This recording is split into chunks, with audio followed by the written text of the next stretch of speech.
Welcome to the AngelsWin.com podcast, featuring Jeff Stoddard and AngelsWin.com founder, Chuck Richter.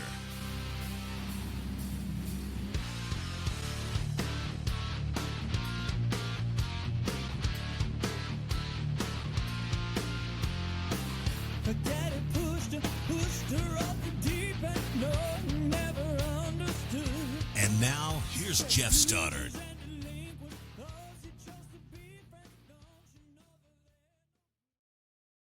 Oh, yes.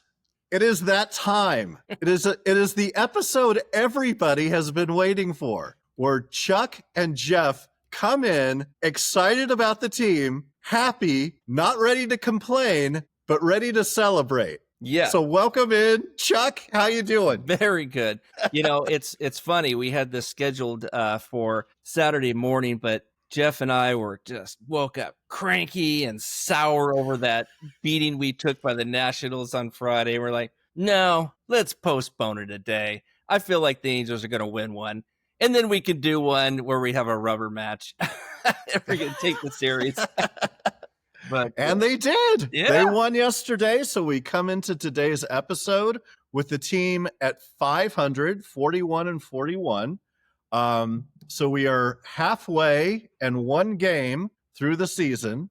We're on the back nine, as it were. We are exactly 2 weeks before the All-Star break will start. My hope that I've been kind of telling people and friends is my goal is I want to be at or a little above 500 come the All-Star break. We're ahead of schedule. If we can hold on, it kind of feels good being an Angels fan right now. We are one game out of the last wild card spot. Right behind the Mariners. Yeah. I mean, this team is...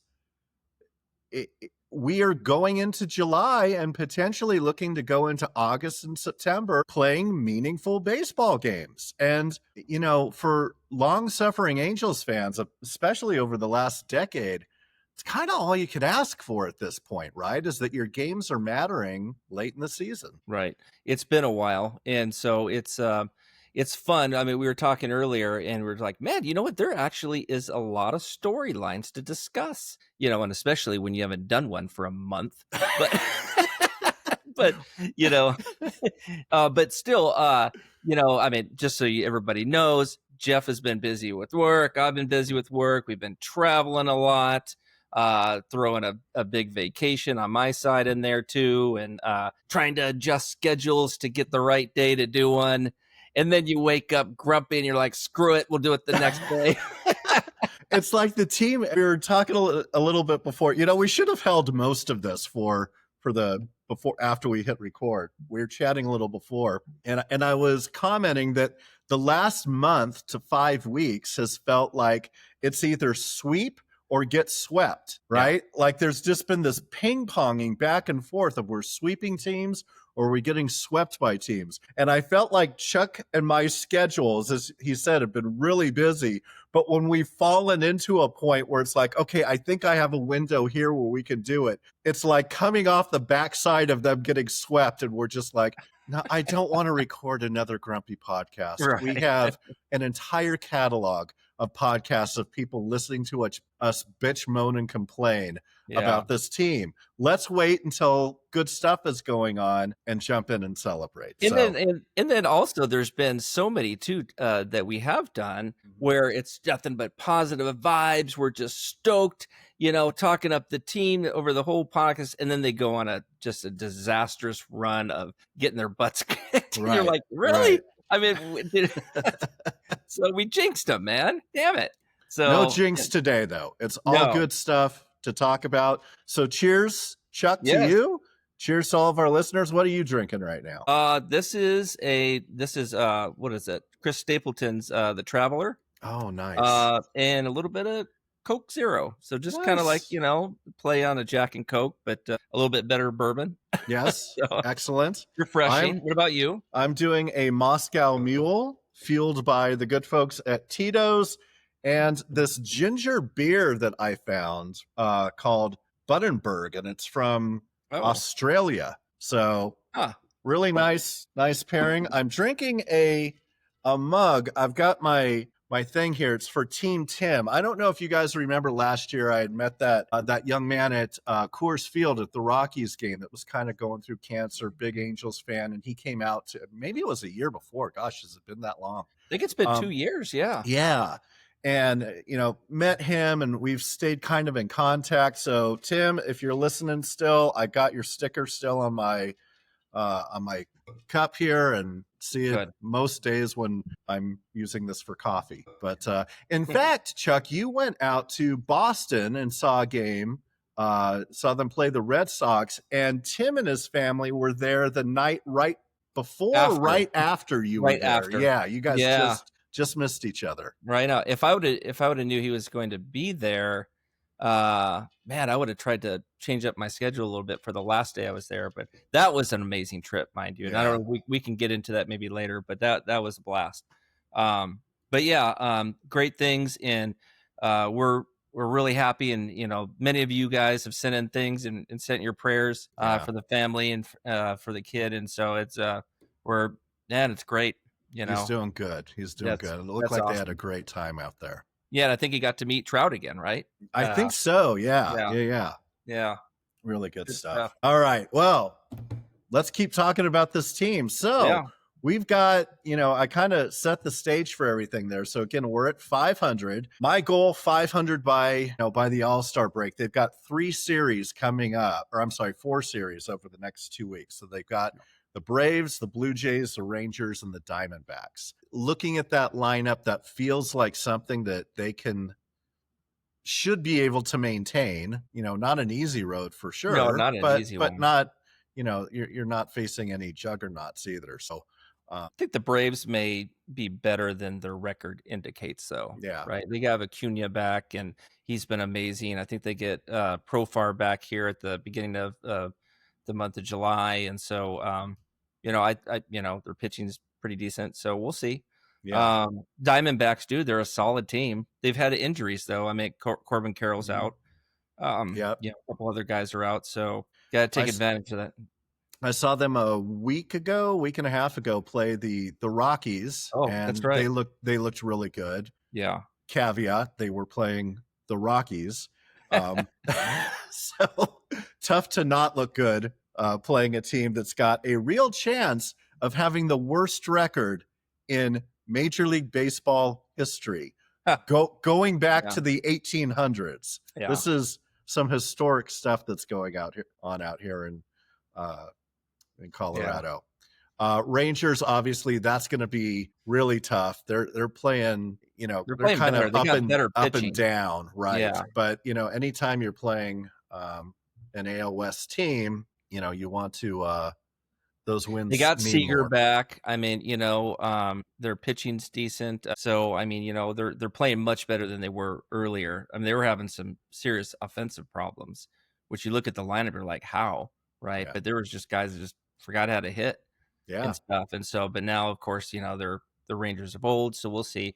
They're actually beating the Mariners right now, who the Rangers are just right behind the Angels for that third wild card spot. Yeah.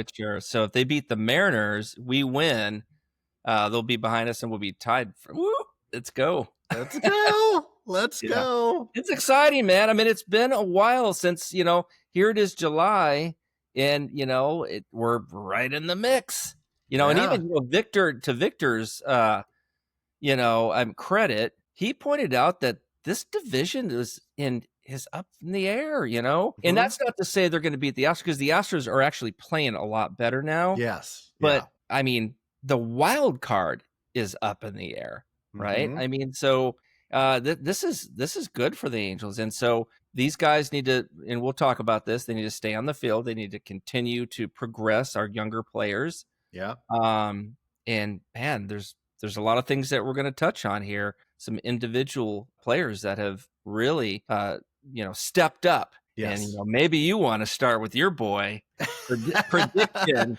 So my bold prediction, let's just jump right into it. My bold prediction beginning of the year was that Reed Detmers was going to have a bounce back season and really show everybody what he was made of. And he is.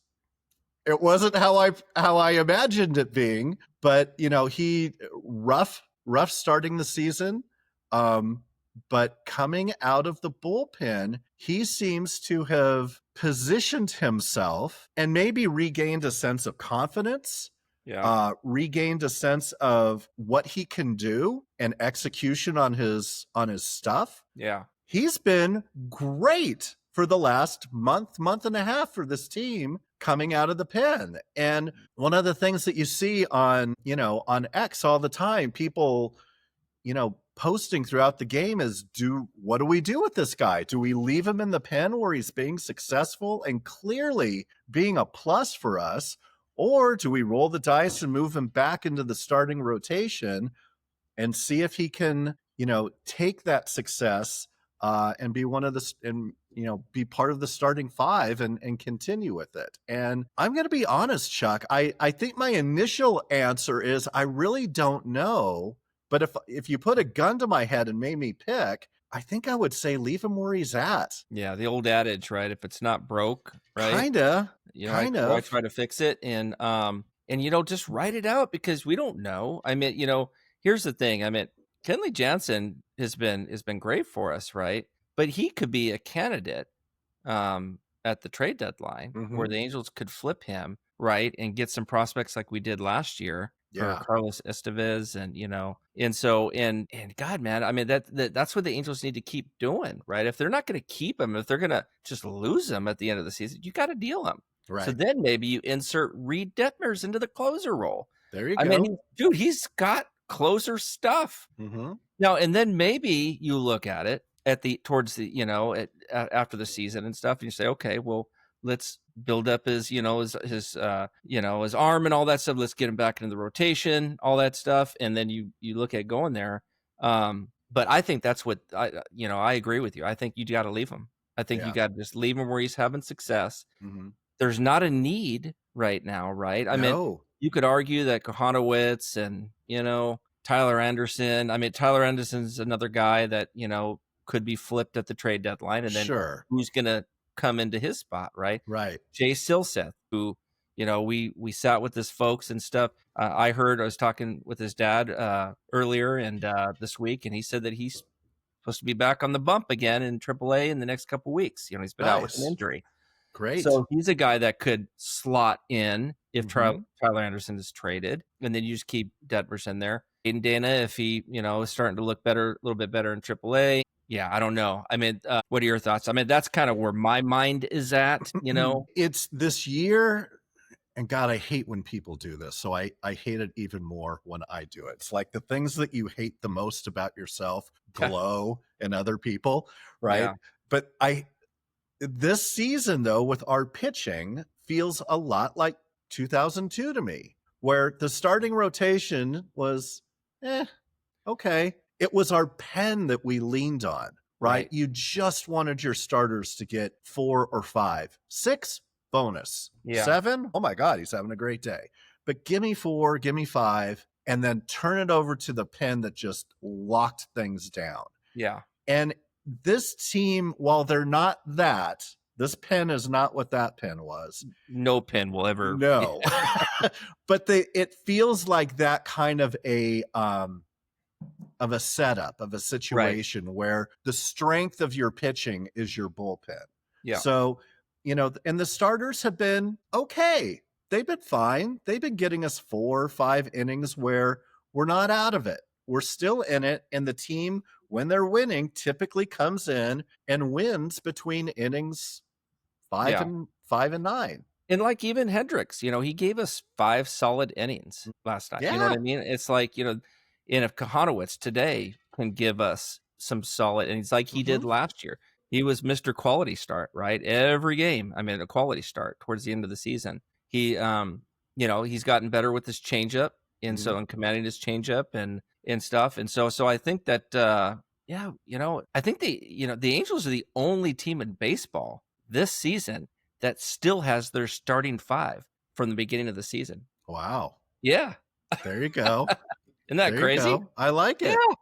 Well, I mean, when you consider arm injuries on pitchers these days, and and and guys just sucking and just Right. getting shipped out, or waived. Right. It's like, yeah, I mean, that's something to be said for. I mean, Yeah. By the way, speaking of injuries, what the hell is going on in professional sports with Achilles injuries and tears? Did you see Griffin did. Canning get Yeah. hit? Oh my God, that was horrible. Yeah. Horrible. And Yeah, and it's across all sports. yeah, I feel like the Yeah. whole NBA playoffs was like just guys popping their Achilles, and they're going to be out for a year and a half with these. Yeah, that's a these tough injuries, one to come back from. Yeah. Yeah. Crazy, but good. Okay, so something else that's transpired since we had our last episode is the team called up Christian Moore, and that's been going pretty good. I mean, yeah. I mean, the guy has a knack for the moment, right? Mhm. And I watched many of his games in Tennessee, being in Tennessee last year, and he was that guy. You wanted him up in that moment where there was a time to win the game, right? Yeah. And he just seems unfazed, I mean, last night I was so impressed, man, that he, 2 strikes, 2 outs. If the Angels don't score in that moment after having 2 runners on with nobody out, after Mike Trout earlier in the inning tied the game with his bomb, Yeah. that's a gut punch. Right. Excuse me. And that kind of just carries on, right? But dude, that guy freaking just came through 2 strikes, and those are the things that I think is great for his confidence. Dude, 3 home runs already, for 50 or so plate appearances. You'd like to see the average, but he's a rookie, dude. I mean, Sure. Every guy that comes up, Troy Gloss, Mike Trout's first cup of coffee, they all have a low average. Don't look at that, fans. Don't worry about that. But he looks like he's unfazed by the big platform of MLB, right? I mean, he just no big deal. I mean, just walked right in, and that game this the week when he tied the game with the homer and won the game with the homer. I was just super jazzed, dude. Yeah. Well, and it's like you said, his average you look at and you're like, okay, he's not lighting it on fire, but when he's getting his hits is when you need him the most. And I'll take that all week, right? Right. Like, deliver when we need you to deliver. If you're, and he's hitting 7th, 8th, started off hitting 9th, all that stuff in the lineup. And so no pressure, right? When it's your time to shine, and so, and I think that's, and I'd like to move from Christian Moore to Joe Adell. Okay. I mean, dude, I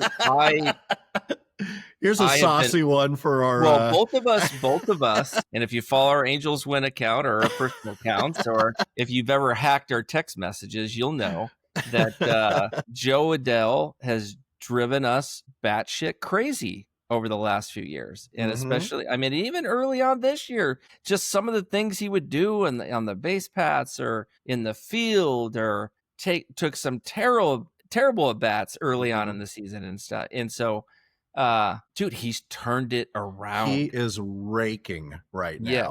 Yes. And he looks, I don't know, I mean, hitterish. I mean, he just looks like when he's at the plate, Jeff, I want him up at the plate. I want that guy at the plate. I feel like no pitcher can dominate him at this point. I mean, he's just zeroed in. I mean, he's hitting, his thing early on in the season was he couldn't hit the fastball for whatever reason, but he was killing breaking balls. Now he's just destroying everything. And we're talking even high 90s heat. And so, his defense has been a little bit improved. We'll still crack on him for some things. I don't. I don't know. It's funny because for whatever reason, anything that comes close to that wall, I'm like, holy shit, dude. Anytime a fly ball goes out to left center, or right center, I'm just like, oh Lord in heaven. He makes, you know what though? The good thing is he does make the routine plays, and actually he's been running better too, which I've noticed recently too. Yeah. So, I think that, dude, he's freaking 26 years old. Right? I'm excited for the guy. The frustration with Adell for me, and maybe I'm speaking for you too, comes from a place of, I want him to succeed and I want him to be all that I think that he's capable of being. Yeah. And some of the mistakes that he has been making over the last couple of years on the base pass, in the field, seem like mental mistakes to me. And it's like, come on, man. Like, you've got all the attributes, you've got all the tools, like, and you see glimpses of it and you're like, this kid can be a rock star out there. And he's showing that right now at the plate.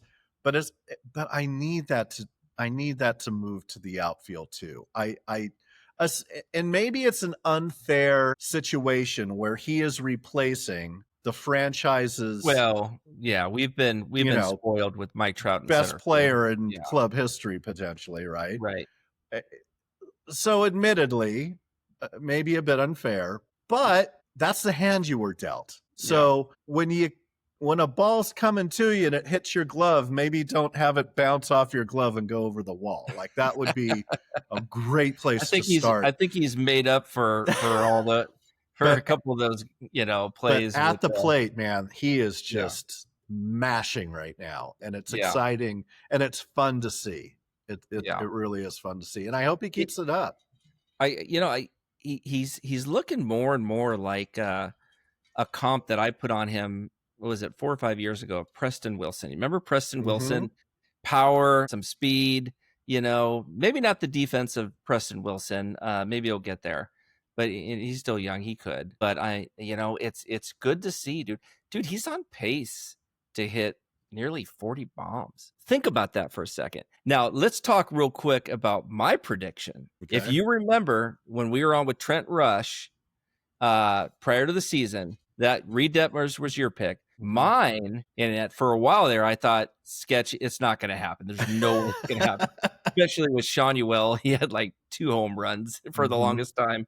My prediction was that that the Angels would have 7 players in their lineup hit 20 or more home runs. That's Taylor right. Ward, Mike Trout, Joe Odell, Logan O'Hoppe, Zack Neto, Jorge Soler, get your ass back in there. In Nolan Shanuel. I did mention Shanuel by name, so if he doesn't reach 20, I'm screwed. So those were my 7. Yeah. So we'll see. I mean, it can happen. Soler's supposed to be coming back any minute too. So yeah, we'll see. Do you think they'll bring him back before the All-Star break or wait until after? Soler? Oh yeah, he'll be back real soon. He could be back this next road trip. So speaking of numbers and players on the team doing things, how about that last week the Angels had 8 first-round draft picks of their own on the field at the same time. That's pretty freaking wild. And we bark and complain a lot about the lack, the farm system, and them being so bad, which is true, right? Like, I'm not here to defend that, but the draft picks that we're making are up and they're on the field and they're executing right now. And that's not bad either. I'd rather have my draft picks on the field at the major league club than killing it down in Double or Triple A. No, I agree. I mean, it's nice to see Sam Bachman back and pitching well out of relief. That was really cool to see him and Reed Detmers, back-to-back draft picks. Yeah, consecutive years, pitched back-to-back innings of shutout ball, in relief. But yeah, Edo. I mean, it's Shanuel. Part of me wants to draft a third baseman, whether it's Ethan Holiday, who was at the game with his dad, Matt. Yeah. But not tipping his hand because the Nationals pick first and we pick second. So technically he was checking out both teams. Yeah. Or Arquette, the kid from Oregon, right? Who can play short, but he's got the arm, 6'5". He's got some power. Part of me is kind of pulling to have an all infield first round draft pick farm system. I mean, you know what I mean? Yeah. Wouldn't that be damn cool? And I don't know I don't know if it's ever been done. Yeah. To have your first baseman, second baseman, shortstop, third baseman, center fielder, and if Trout goes back to right field, and then if we still, for whatever reason, have Taylor Ward next season in left field, dude, everybody around the diamond except for Logan O'Hoppe, because he wasn't ours. I don't think he wasn't a first round pick anyway. We're first round. That's freaking cool, man. It is. And at some point, do Angels fans need to look at what is on the field and look up at Perry in the press box and go, we need to cut the guy some slack. Like, he's drafted guys that are on the field, that are playing, that are executing, and this team is winning, right? Are they going to win the World Series this year? You know what? No, probably not. But are they on a good trajectory to be able to get some momentum going and build on this? Boy, it sure feels like it. Yeah. I mean, that's, who knows what the Angels are going to do. I hear that they may get draft one of the pitchers, Cade Anderson, Liam Doyle, another one out of Tennessee. But selfishly, I would love to have just a full infield of our first round picks. That'd be awesome. Super ass. And honestly, I don't think it's ever. I think that's making history. Yeah, and I could totally see Perry be one of those guys where I want a whole diamond full of first round draft. Yeah. Well, I want to get a little bit to the draft. I want to get to the, what do we do at the trade deadline? But let's keep talking about some of the players. So other guys that are executing hurt right now, although he's been kind of pinch hitting a little bit, but Zack Neto, oh my gosh, is this guy going to be on the All-Star team? I mean, he should. The problem is that there's too many good shortstops. Right. So, and that's fine. I mean, he's our All-Star, dude. He's on pace for a 25 season, playing good defense. I mean, out of the leadoff spot, he's already got 6 leadoff home runs, 1 behind the Angels team leader, and I think it's Erstad.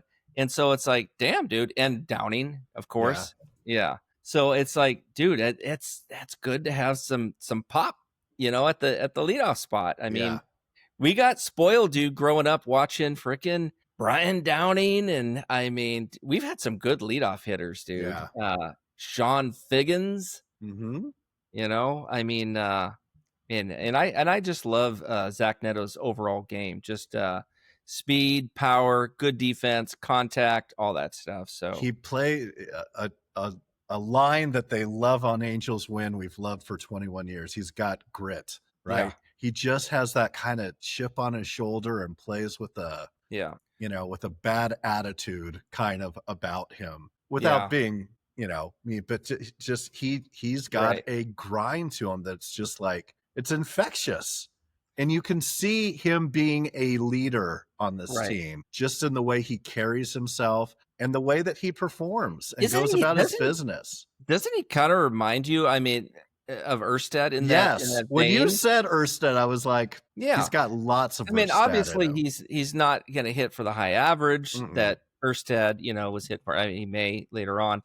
But, I mean, that grit, sliding head first, getting injured, but like getting plunked and then just say, screw it, I'm playing, man. I don't care if I'm hurt. You know what I mean? There's a level of respect that I think fans have on Zack Neto because of that.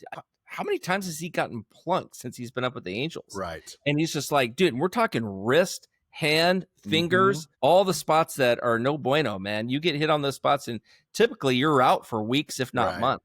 Yeah. With broken bones. And he's just a trooper. The dude's like a magnet for baseballs coming and getting hit. Like even last year, I felt like he was. And I like that he's calling some of these pitchers out. Yes. Like, gets all up in their chili. And I like it. I like it a lot. Yeah. It's the argument from the other side is that he's, he covers, he's taken quite a bit of home plate, but that's fine. He crowds, but he's. I don't feel like he's hanging over it though. Like he's not hanging over. There's been players over the years that are, they're like out over halfway over the plate. I don't feel like he does, but he certainly crowds and and that's fine. Don Baylor used to do that, and he also was one of the leaders in most hit by pitches. Lifetime leader, I think. In Major League Baseball for getting hit by a pitch. Yeah. Were you out in Colorado when he was managing the Rockies, or was that No, Was that before that your? that was Okay. before my I think so. The Rockies, I want to say, started in '93, Yeah. and I moved out here in 2005. Ah, okay. Yeah, so he Dude, you was. moved to Colorado in 2005? Mm-hmm. I moved to Seattle in 2005. There you go. We both Mm-hmm. left California at the same Yeah, time. Wow. we got out early. We were the OGs of bailing on California. We still love you, California. Yes, We just like the kinda. green a little bit more. Hey, not that green. Yeah, right. Or maybe. Right. It's funny. You had mentioned,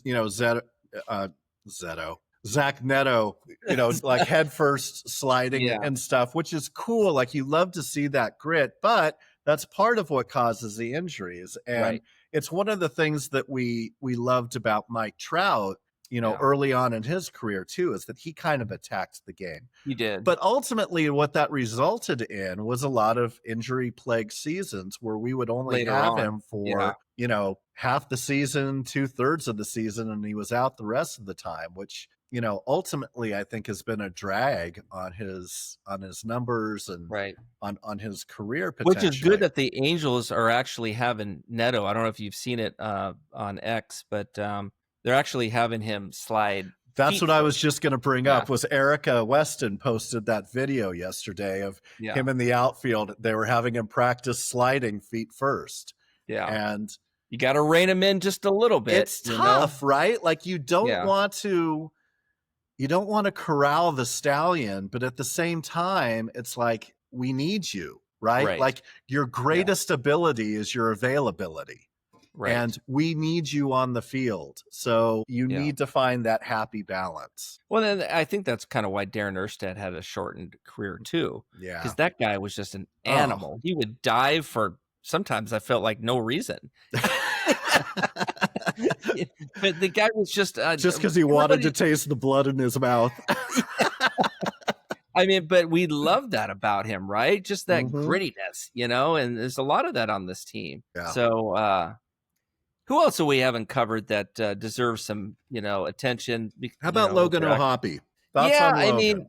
Logan, off to a bit, a good start with the home runs. And then just like last year, what was it, in August and the early part of September or July, August. And, he goes through these peaks and valleys, right? Where, he seems to, go fishing a little bit on the outer half, in the strike zone and stuff. And so I think he's best when he's going, opposite field.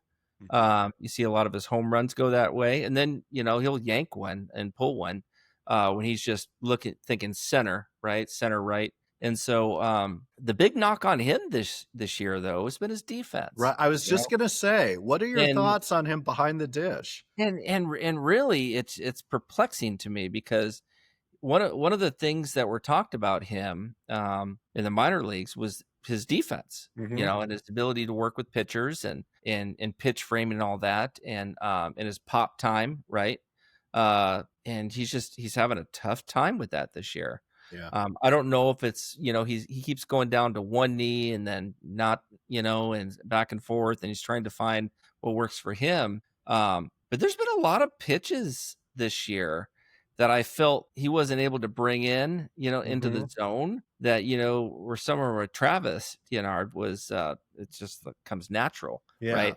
So maybe it's just a progression learning thing that, and I don't mind Ray Montgomery and Wash in the club, letting him sit out a few games to say, hey, we need you. We really need you to be good behind the dish. Right. Defensively. Yeah. People are not afraid to run on him. Right. I mean, see, that's what's crazy to me, Jeff, because I saw him play with Rocket City, and the guy was throwing everybody out. And so it's like, in his first, year and a half with the Angels, he looked good. So there's been a little regression there. And again, I don't know if it's his setup. The arm strength's there. It has nothing to do with the arm. So I'm sure the Angels will figure it out, but that's something that he needs to work on, and he knows that. Yeah. But thank God we have a good backup catcher, right? Yeah. So props to Perry Menezian on that one. Again, he's guy's getting his due on this on I the think Nolan show. Shanuel needs a quick shout out Okay. too. I mean, he leads the team in on base percentage. He he makes contact. I mean, he's not the slugger that you think that he's not the prototypical slugger, or first baseman that's going to pop a whole bunch of home runs. But my God, if he can give you a 380 on base percentage, hit 290, that Mark Grace, and pop 15, 20 home runs, play good defense, dude, that's great. That's a damn good investment into a first round draft pick. Yep. So I think he needs a call out. And Kikuchi, dude. I mean, Kikuchi has been, dude, a godsend. I mean, coming around, rough start to the season. Yeah. That I think we called him out on, right? Like it was like, oh, this is the guy that you announced as your opening day starter before day one of spring training. Like, what is that? What about earning the job kind of thing, right? And then he got off to a start, like very lackluster, but he's been really solid the last month. Absolutely. I mean, dude, he's top 5 in ERA in the American League. I mean, what more can you say? I mean, he's given us innings, I mean, he's just a great signing. I wanted to talk up Jose Soriano because I was talking him up all week. I mean, he went on that run, 28 Ks and 22 or so innings and 3 straight starts with 2 or less, earned runs. And then he blew the fuck up on Friday. And I'm like, come on, really? Every time we build a graphic and we throw it out there on X and we just pump somebody up, it's like, you got one eye shut. You're like, you're looking the other way. It's like, what's going to happen next? And, it did. He needs and that's when Chuck pulled the plug on the Saturday podcast. Yeah. Jeff, you can sleep in. I'm not getting up to talk about this team. No, I was pissed. Yeah. Sorry. Don't be.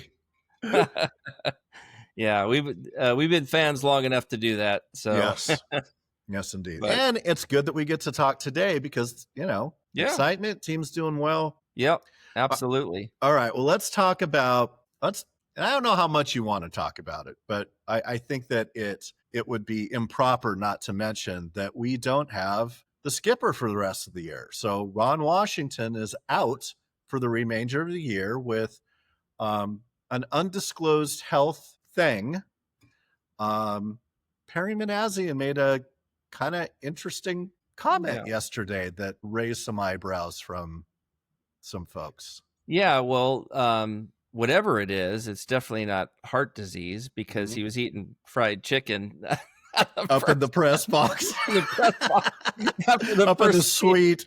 They made the announcement, so it's I don't want to speculate.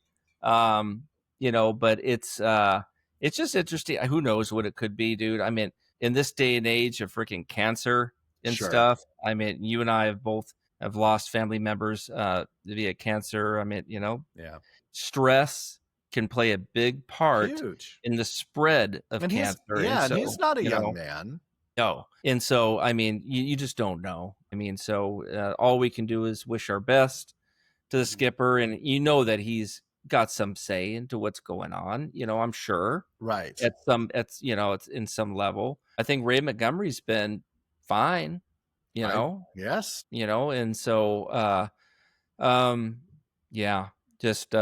they got an option on him for next year. So we'll see what happens there. And if he even wants to come back. Right.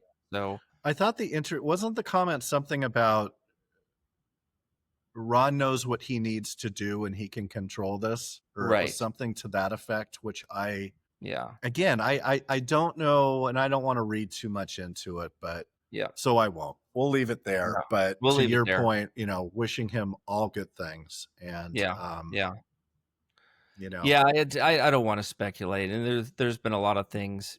He's had a history of things in the past, and then you start getting into there, and then it's just like not gonna go there. But yeah, we just got to wish him the best, and there's no doubt that he's had an influence on this young team in a positive way. Yeah. right? There's no doubt, even of the veterans too. You can't argue with the results. And last Yeah. year I was, right? Last year I'm Right. like, wait, I thought this guy was the rookie whisperer, and I'm not seeing it translate on the field. But Yeah. maybe it just took, it. Yeah. We all want things right now, We right? do. Like go, quick, and Yeah. it just takes some time to marinate and Yeah. to sink in, and it has. For sure. Yeah. But All I right. mean, let's talk trade deadline, huh? Let's talk trade deadline. So trade deadline is, do you know the approximate It's date? August 1st. Yeah. So we're about a month away. Yeah, it's my birthday. Okay. Unless they changed it, it used to always be July 31st, right? Okay.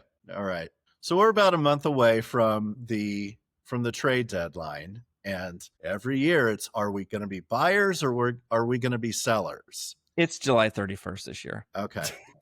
There you go. So we're a month away. Yeah. So the question I think becomes is, what are we? Are we buyers or are we sellers?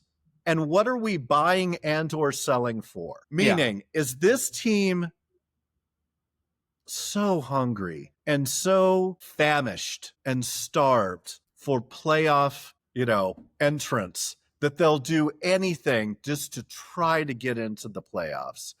Or do they sit back and look at it and go, we've got a great core that is rocking it right now. We have got a bright future.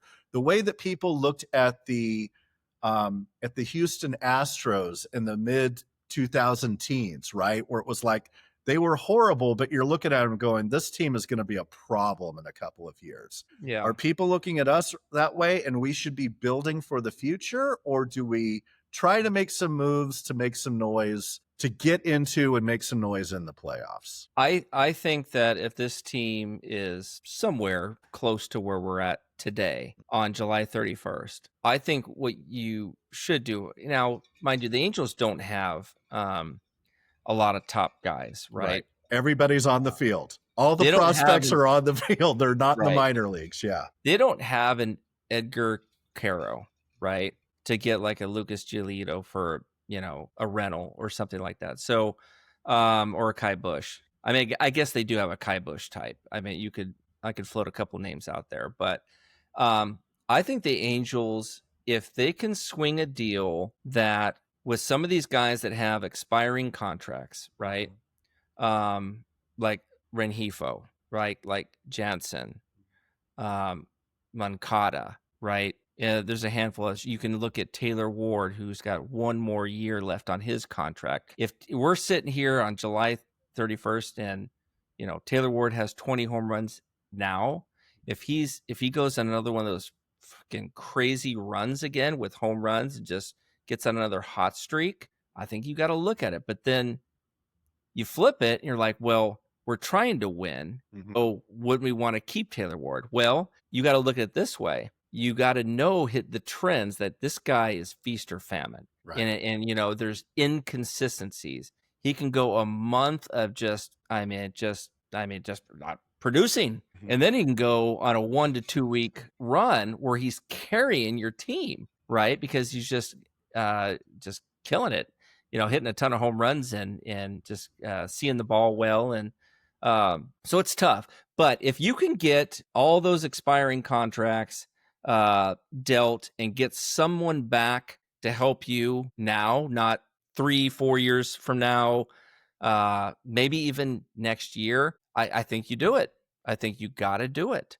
I mean, you just got to hope that there's guys, in AAA. Nico Cavadas is a guy that's one of those 1 of 3 outcome type guys, like a Schwarber. I call him Schwarber light. Hits for power, takes walks, and strikes out. And so I think if you can get, maybe you get him up, maybe Jorge Soler gets hot, right? And so, the Braves love Jorge Soler. They got a history with him carrying their team, into the playoffs and farther. And Perry's got a history with trading with the Braves. I mean, you look, and he's got a big history there. I mean, he's from there, right?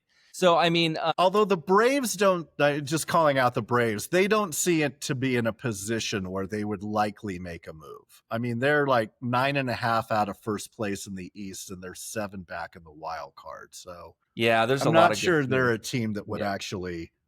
But as you well know, a lot can change in a month. Sure, that's true. If they're within 3 to 4 it's a season games, of hot streaks. So yeah, if there are 3 to 4 games and they can make a move to add a bat, that's true. and so there is that bat that you just never know. And so the Angels got to hope that players that are on a, I feel like every player that even if they're doing well, every player that's on an expired contract that they're going to walk, you have to trade them, and you got to get something. You got to try to get something back that's tangible that you can use this season. So what is that for this team in your eyes? Where should the Angels be looking to plug? Is it just starting pitching that they should be looking for, or do you see other needs on the field? Because I mean, there's improvements. You can always make an improvement, but from a need standpoint. Right. Well, I mean, for instance, like Rengifo, if he goes, if he's playing well, I think you got to look at maybe trading him for, if you can, a reliever like a Zephyr John. Look how great Zephyr John's been for the team. If you can get someone like that of that caliber, you have to do it, right? I mean, you just have to. Kata, man, the guy, started off, I mean, he's just injury prone. I mean, but he can take his walks, and so Angels are missing him. So I don't know. I mean, maybe you deal Rengifo. Mancada comes back. You hope he stays healthy, and then you got a third baseman. But if you can add to, the farm system in any way, in that you can get guys, or maybe even get guys that are, maybe they've surpassed that prospect level. They're like a 25-year-old, a 26-year-old in AAA, and they're a former first-round pick or high-round pick, and they're just got their shit together, and they're having a great season. You roll the dice on getting somebody like that. The Angels have really bad outfield depth in their minor leagues. They got Nelson Rada in AA, but he doesn't have much power. He just hit his first home run of the season just last night. He doesn't have a lot of power. They just don't. I mean, maybe down to the low, like the Dominican Summer League and the Arizona Complex League, but dude, that's 3, 4, 5 years away. Right. So I think that you got Matthew Lugo, but he's not a good defensive outfielder, man. I mean, we were commenting on Joe Adell earlier. I mean, right. Like looking across our outfield, it's not an inspiring defensive outfield. No. Right.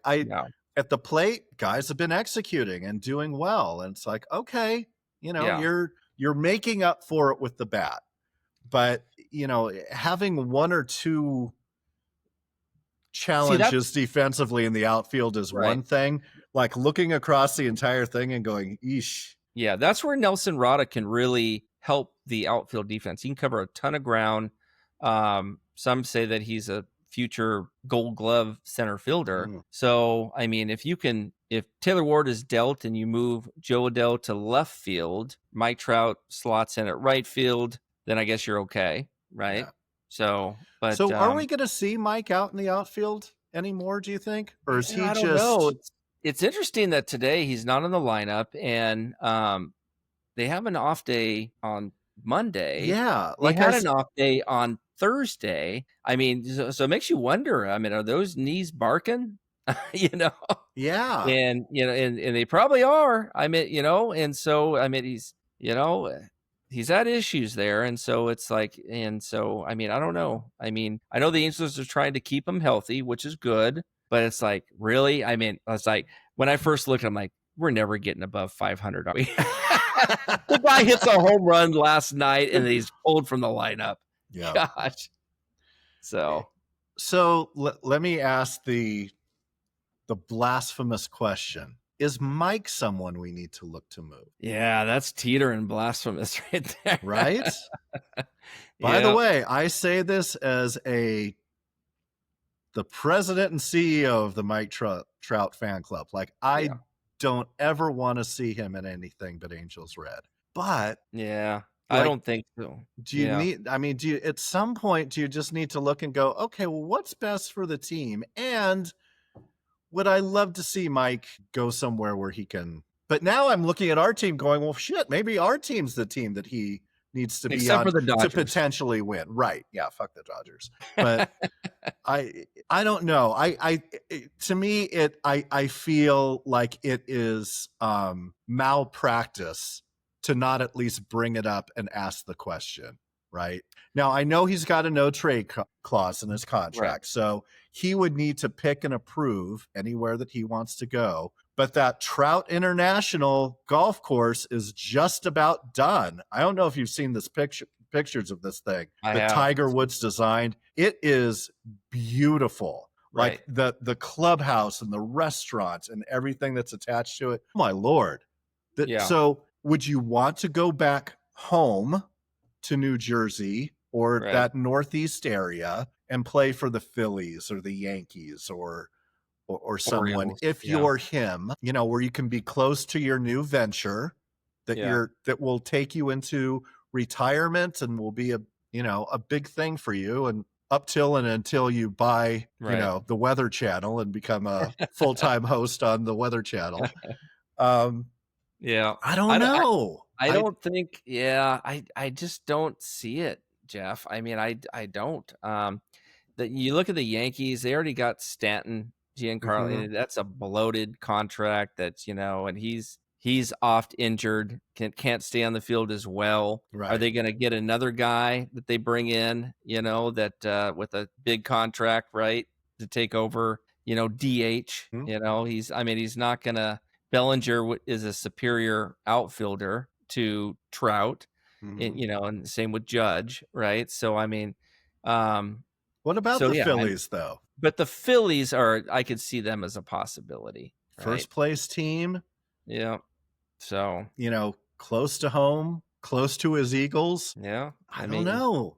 I don't know, dude. They got Castellanos, they got Schwarber, they got guys that are DH like already, and to add another DH. But if you move those guys for other assets, I don't know. I'm not trying to set up a scenario where we lose Mike Trout. I don't ever want that to happen. Yeah.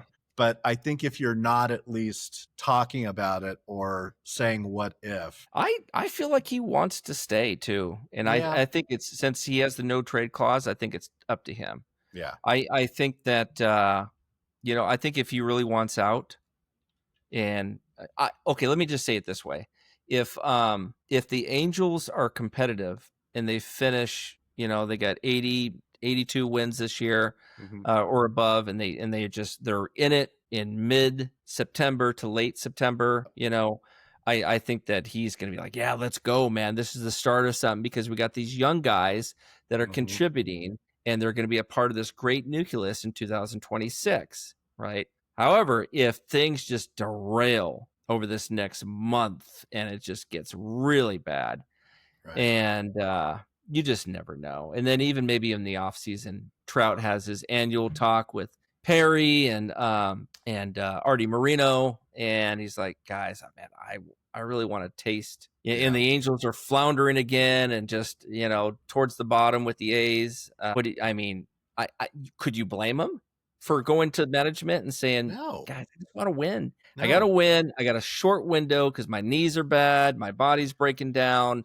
I want to be on a winning team. I would not hate that, man. Not only would I not blame him, I almost want that for him. Yeah. You know what I mean? If it's not going to be with the Angels. Yeah. Right.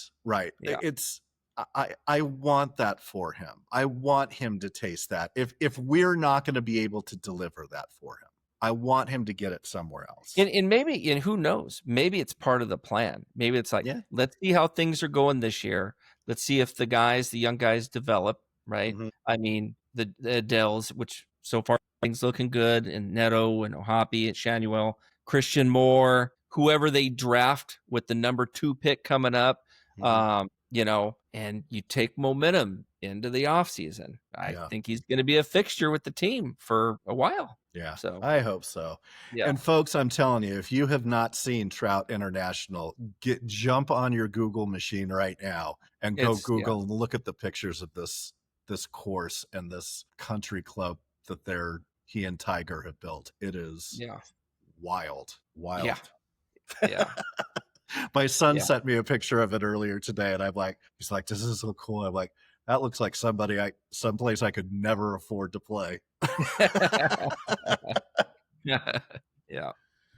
All right. Well, we're at an hour, Chuck. What have we missed? Anything else we need to cover? Yeah, I don't think so. I mean, sure, of course, once we end this thing, we're like, God dang it, man, we didn't talk about this or that. But no, I think we covered most of it. And we had to play a lot of catch up, right? We did. A lot to cover. But first pitch is happening right now. So like good Angels fans, we need to wrap up so we can go watch the game. Yeah. All right. Anything you want to leave people with before we drop? No, thank you. Thank you for being patient with us. We'll pump a little bit more of these out than usual. The start of summer can be tough with schedules and traveling and vacations and stuff. But I will be we'll be doing a podcast here shortly with Taylor Blake Ward. Cool. To talk about the draft. Nice. And so he's got a lot of names to talk about for potential picks of the Angels. And he's got some inside stuff. So we'll be talking with him. And so look for that here in the next few days. And so, and then we got to get Victor on, of course. Get him back again. Yeah. We got to get Victor in again. So, and then, we also got to get Wayne Rendazzo back. Remember, was it last year was it right? I can't remember when we had him on. Was it the All-Star break? Anyway, we'll get him on when there's a break. Yeah. He's busy. I mean, if he's not doing play-by-play for the Angels, he's on Apple TV. Right. The guy's like 7 days a week, man. Love to get Trent Rush back too. I mean, we met with him right before the season starts. Yep. We're halfway through. Would love to get his feel for how he thinks the team's doing and stuff he's hearing. There's a lot to cover on the back half of the year. Sure. It's going to be fun. And let's hope on July 31st or August 1st, we're having the same kind of vibes that we've had on this podcast on that day. Yeah. Good stuff. All right. Well, for Chuck Richter, my name's Jeff Stoddart. Like, share, subscribe. Thank you for listening to the Angels Win podcast. Have a good evening. Thanks for listening to the AngelsWin.com podcast with Chuck Richter and Jeff Stoddart. Until next time, go Halos. Say goodbye.